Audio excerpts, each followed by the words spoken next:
नमस्कार, आप देख रहे हैं देवभूमि और आपके साथ मैं हूं मनीषा शर्मा। बुलेटिन की शुरुआत करेंगे बड़ी और अहम खबरों के साथ, जहां पर सबसे पहले खबर देहरादून से। एक्शन में सीएम तीरथ सिंह रावत नजर आए। कुंभ मेले के संबंध में की समीक्षा बैठक में वरिष्ठ अधिकारी भी शामिल रहे हैं और कुंभ को दिव्य और भव्य बनाने को लेकर चर्चाएं की, मंथन किया गया।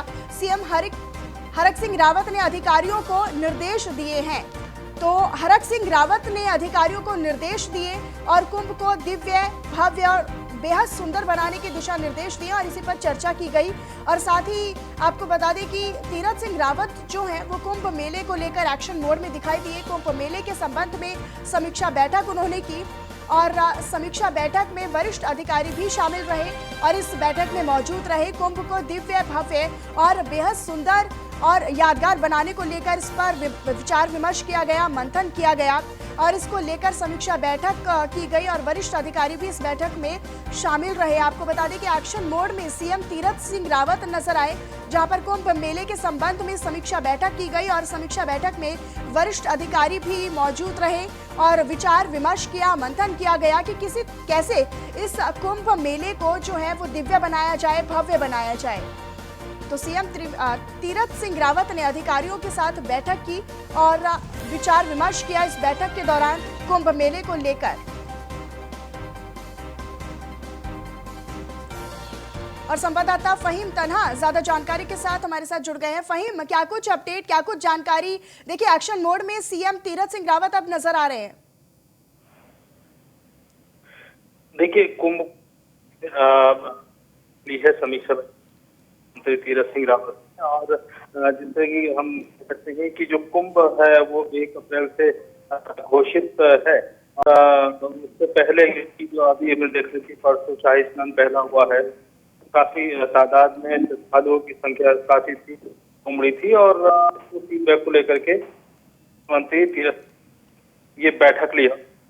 कुछ निर्देश सीएम ने दिए हैं कुंभ को लेकर के समीक्षा बैठक में। अगर हम इस पे देखते हैं तो इसमें मुख्य तौर पर उन्हें सफाई व्यवस्था को बहुत गंभीरता से ध्यान रखने के लिए निर्देश दिए हैं, क्योंकि इसमें कुंभ में जो भीड़ है उसमें कोरोना से बचाव के लिए जो निर्देश जारी किए गए हैं उस मॉनिटरिंग के लिए मंत्री ने कि बचाव के पालन किया जाए और साफ सफाई व्यवस्था ध्यान से रखी जाए और जो देश के जो करोड़ों श्रद्धालु आएंगे उनकी जो व्यवस्था जिम्मेदारी दी गई है वो रखी जाए। कि अगर मुख्य तौर पर इस बैठक को हम देखते हैं तो ये व्यवस्था से संबंधित ही समीक्षा की है मुख्यमंत्री ने। ये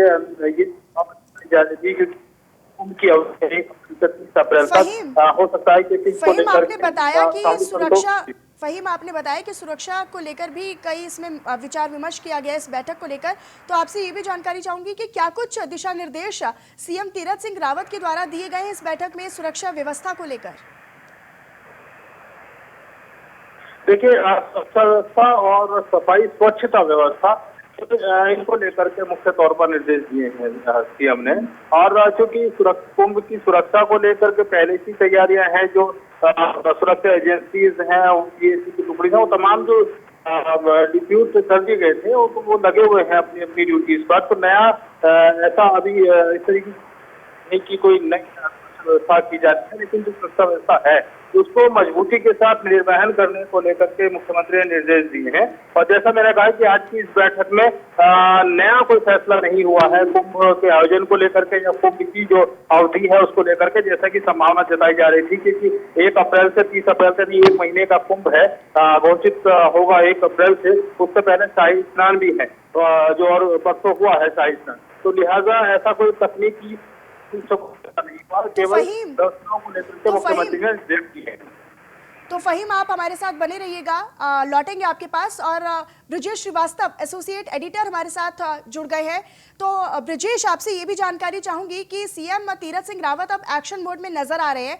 हालांकि कल ही उन्होंने जो कार्यभार संभाला है अपना औपचारिक रूप से, लेकिन अब वो तुरंत ही एक्शन मोड में नजर आ रहे हैं। तो क्या समझा जाए, क्या कुछ संदेश इससे मिल पा रहा है? देखिए, सबसे बड़ी बात यह है कि मुख्यमंत्री तीरथ सिंह रावत ने अपना कार्यभार संभालने के बाद ही, यानी अगली सुबह सबसे पहले हरिद्वार के शाही स्नान में जाकर के शामिल हुए। संतों से आशीर्वाद लिया और संतों को पूरा आश्वासन दिया कि कुंभ में कोई भी कोताही नहीं बरतेगी सरकार, क्योंकि संत जन इस बात को लेकर नाराज थे कि इतने बड़े आयोजन के बावजूद जो संवेदनशीलता और जो तत्परता सरकार को दिखानी चाहिए वो उत्तराखंड में नहीं दिखाई दी गई। तो इस बात से त्रिवेंद्र सिंह रावत की नाराज भी थी।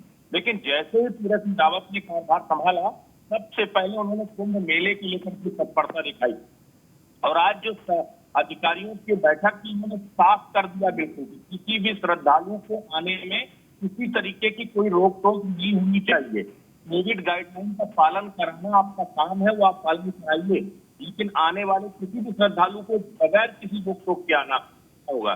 और सबसे इसके साथ उन्होंने कहा कि आपको किसी भी तरीके से व्यवस्थाओं में कहीं कोई कमी नजर नहीं आनी चाहिए।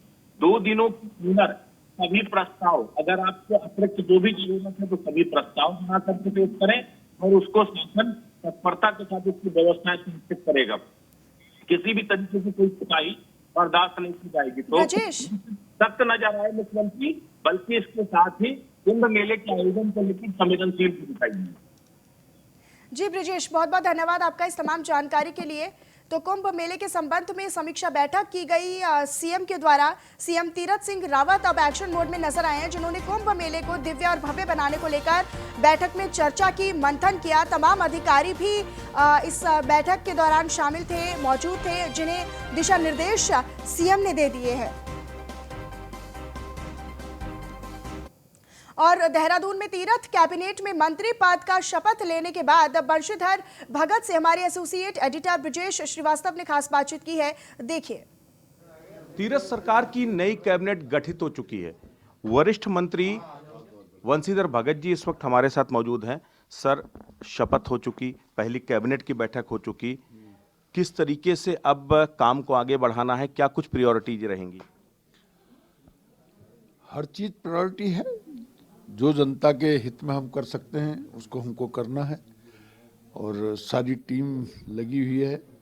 संगठन और सत्ता दोनों मिलकर के प्रदेश के विकास में आगे बढ़ाना है ताकि 2022 को हम भारतीय जनता पार्टी की सरकार पुनः लौटा सकें और कार्यकर्ताओं का उत्साहवर्धन हो, कार्यकर्ता में उत्साह आए, कार्यकर्ता को लेके हम जनता के बीच में जाएं, ये हमारी प्राथमिकता है। सर, पहली कैबिनेट बैठक में 2 अहम फैसले हुए हैं। एक तो कोविड के दौरान जो मुकदमे दर्ज हुए थे उनको वापस लिया गया और दूसरा एक कमेटी बनाई गई है जिसका नेतृत्व आप करेंगे कि 2016 के बाद जो प्राधिकरण बने उसमें जो मानचित्र पास करने को लेकर के विधायकों में लगातार असंतोष रहा है, वो कमेटी किस तरीके से काम करेगी और किन किन बिंदुओं को लेकर के आप लोग देखेंगे?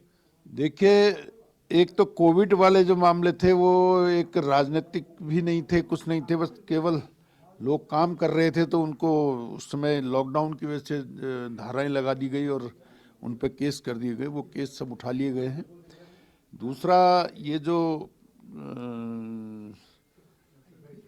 प्राधिकरण का विषय है, प्राधिकरण में लगभग मोटा मोटा हमने तय कर लिया है कि जो पूर्व में प्राधिकरण का स्वरूप था वही स्वरूप रहेगा। जो नए ग्रामीण क्षेत्र शहरों में सम्मिलित हुए हैं उनको उसमें शामिल नहीं करेंगे और डिटेल से जाने के लिए एक बार 3 सदस्यीय कमेटी बनाई है। वो कमेटी एक बार फिर बैठ के विचार कर लेगी, जो ठीक होगा, जनता के हित में होगा, उसको करेंगे। पोर्टफोलियो भी डिसाइड नहीं हुए हैं, मुझे लगता है आज पोर्टफोलियो डिसाइड हो जाएंगे, उसके बाद काम में और गति आएगी। निश्चित रूप से आएगी। जब मुझे पता लग जाएगा कि मेरा ये विभाग है तो फिर मैं उस विभाग में ज़्यादा रुचि लूँगा। अभी तो एक जनरल मामला है, लेकिन कल तक शायद पोर्टफोलियो बढ़ जाएंगे तो अलग अलग विभाग को अलग अलग व्यक्ति देखेगा तो गति आएगी। सरकार में वरिष्ठतम मंत्री हैं आप, वो तो जाहिर सी बात है सबसे ज्यादा दायित्व तो सबसे ज्यादा जो है आपके ऊपर जिम्मेदारियां भी होंगी। सभी वरिष्ठ हैं, कौन कनिष्ठ है, सब वरिष्ठ मंत्री हैं, सब समझे हुए हैं और जिम्मेदारी भी सामूहिक होती है, अकेले की नहीं होती। सब लोग साथ मिलकर चलेंगे, मुख्यमंत्री जी के हाथों को मजबूत करेंगे और सब लोग मिलकर के जनता की सेवा करेंगे। Thank you so much. तो बिल्कुल ये थे बंशीधर भगत जी, जिन्होंने साफ तौर पर कहा कि हम लोग एक टीम के तरीके से काम करेंगे और टीम जब काम करेगी तो नतीजे बेहतर ही होंगे। वीडियो जर्नलिस्ट अतुल के साथ ब्रिजेश श्रीवास्तव, न्यूज़ 1 इंडिया, देहरादून। और अब खबर देहरादून से, जहां पर पूर्व मुख्यमंत्री हरीश रावत ने तीरथ सरकार पर टिप्पणी की है। सोशल मीडिया पर टिप्पणी करते हुए हरीश रावत ने आलोचना की है। टिप्पणी करते हुए बीजेपी प्रदेश अध्यक्ष पर भी निशाना साधा है। भविष्य के नेतृत्व की क्षमता रखने वाले मंत्रिमंडल से गायब।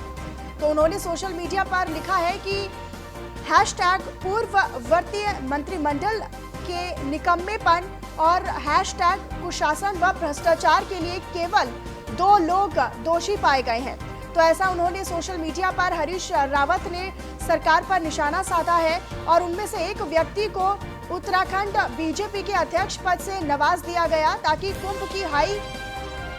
कुंभ की ईंट उखाड़ी गई है। तो नाली खुदाई, रंगाई पुताई सब ठीक ठाक दिखाई दी। जिन लोगों पर धन चटुआ होने का आरोप साए हुए हैं और वो यथास्थान मंत्रिमंडल में विद्यमान है। तो हरीश रावत यानी पूर्व मुख्यमंत्री उत्तराखंड के, उन्होंने सरकार पर टिप्पणी की है। उन्होंने बीजेपी प्रदेश अध्यक्ष पर भी निशाना साधा है और उन्होंने तमाम बातें सरकार के खिलाफ की हैं। सोशल मीडिया पर उन्होंने टिप्पणी की है। टिप्पणी करते हुए बीजेपी प्रदेश अध्यक्ष पर भी निशाना साधा है। भविष्य के नेतृत्व की क्षमता रखने वाले मंत्रिमंडल से गायब है। तो देहरादून से खबर, जहां पर पूर्व सीएम हरीश रावत ने तीरथ सरकार पर टिप्पणी की है।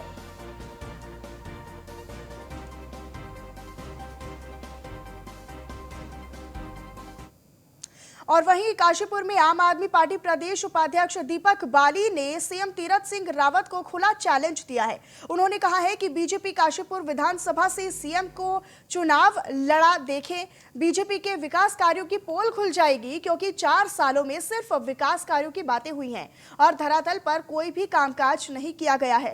काशीपुर विधानसभा से आम आदमी पार्टी के प्रबल दावेदार माने जा रहे दीपक बाली ने बड़बोलेपन में ही सही, लेकिन सूबे के सीएम को चुनौती देते हुए काशीपुर विधानसभा से चुनाव लड़ने का चैलेंज दिया है। बाली ने कह दिया है कि बीजेपी सरकार के 4 सालों का कार्यकाल निराशाजनक रहा है, जिससे कि प्रदेश की जनता बीजेपी सरकार के झूठे वादों से खिंच चुकी है। तो आम आदमी पार्टी के नेता ने सरकार पर निशाना साधा है और खुले तौर पर चैलेंज कर दिया है।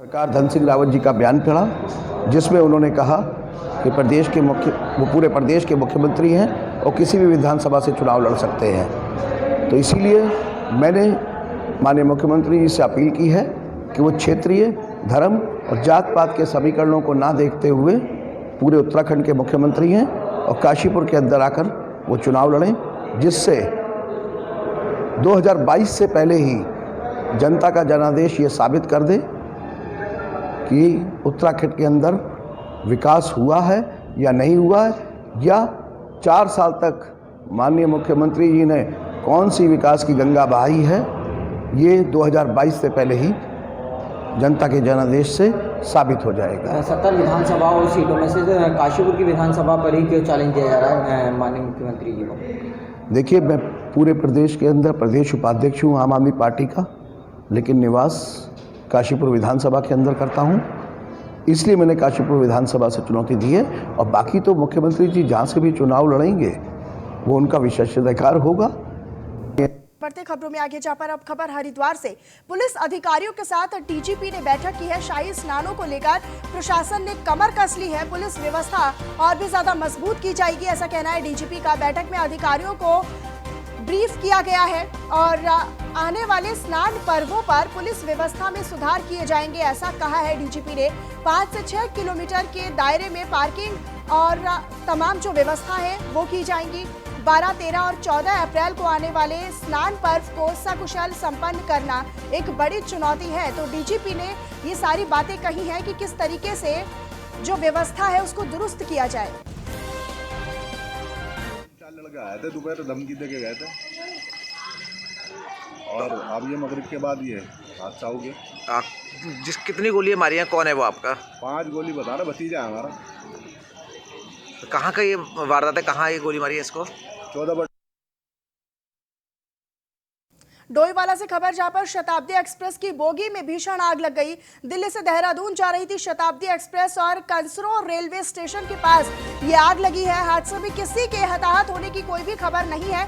आग लगने की वजह का अभी तक खुलासा नहीं हो पाया है, लेकिन दिल्ली देहरादून शताब्दी ट्रेन के कोच में भीषण आग लग गई, जिसमें 50 लाख का नुकसान होने की आशंका और संभावनाएं जताई जा रही हैं। तो हादसे में किसी के हालांकि हताहत होने की कोई खबर नहीं, जान का नुकसान होने की कोई खबर नहीं, लेकिन आग लगने की वजह का अभी तक खुलासा नहीं हो पाया है और इसी आग लगने के कारण 50 लाख का नुकसान होने की संभावनाएं जरूर जताई गई हैं। तो डोईवाला से हम खबर आपको बता रहे हैं जहां पर शताब्दी एक्सप्रेस की बोगी में आग लग गई है। दिल्ली से देहरादून ये शताब्दी एक्सप्रेस जा रही थी और इसी दौरान यह हादसा हुआ। कंसरो रेलवे स्टेशन के पास ये भीषण आग लग गई है।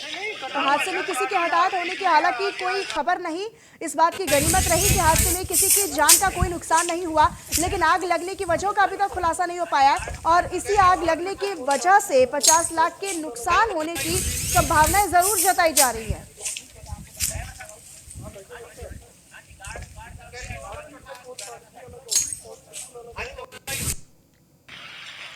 तो कंसरो रेलवे स्टेशन के पास ये आग जो तस्वीरों में आप देख रहे हैं कि ट्रेन की बोगी में किस तरीके से आग लग गई और हादसे का अभी तक खुलासा नहीं हो पाया कि आग आखिरकार किन कारणों के बाद लगी है, लेकिन इस आग में, इस हादसे में 50 लाख का नुकसान हो गया, ऐसी संभावनाएं जरूर जताई जा रही है। तो शताब्दी एक्सप्रेस वे की बोगी में आग लग गई और इस हादसे में हालांकि जान माल का कोई नुकसान नहीं हुआ।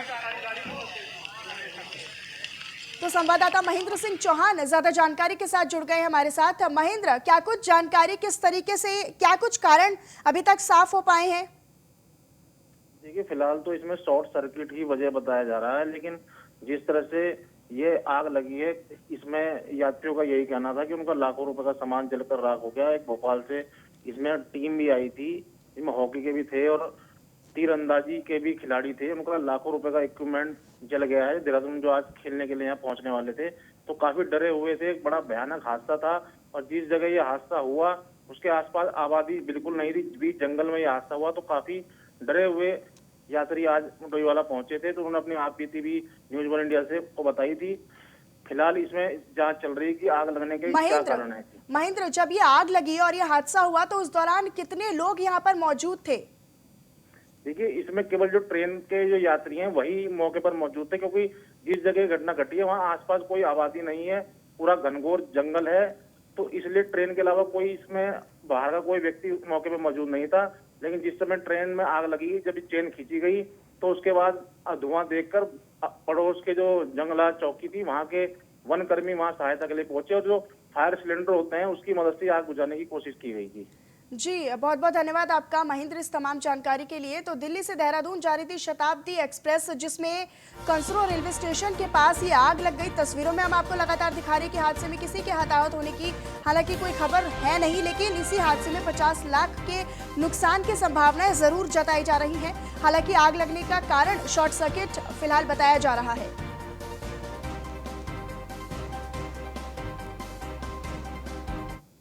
और 2022 में उत्तराखंड में होने वाले विधानसभा चुनाव को देखते हुए कांग्रेस पार्टी कार्यकर्ताओं को एकजुट करने में लग गई है, जिससे 2022 में प्रदेश में कांग्रेस की प्रचंड बहुमत की सरकार बन पाए, जिसमें कांग्रेस कमेटी के पूर्व राष्ट्रीय सचिव और सदस्य कोऑर्डिनेटर प्रकाश जोशी ने कोटद्वार पहुंचकर कार्यकर्ताओं से मुलाकात भी की और इसी दौरान पूर्व राज्य मंत्री जसवीर राणा समेत कांग्रेसी कार्यकर्ताओं ने फूल मालाओं से प्रकाश जोशी का स्वागत किया। जोरदार और भव्य स्वागत किया गया। इसी दौरान सदस्य कोऑर्डिनेटर प्रकाश जोशी ने बताया कि हमें प्रदेश के सभी ब्लॉक, नगर पंचायत और स्तर पर कार्यकर्ताओं के बीच जाने की कोशिश की जा रही है।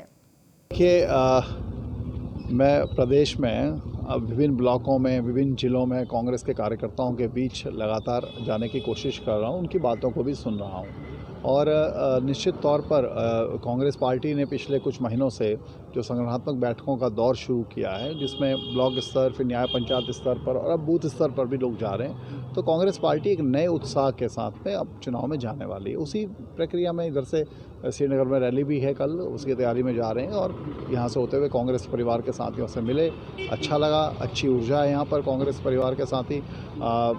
जिला कांग्रेस कमेटी के दफ्तर में एक अच्छी बैठक में सब लोग आए, सबने अपने विचार रखे, बड़ा अच्छा लगा।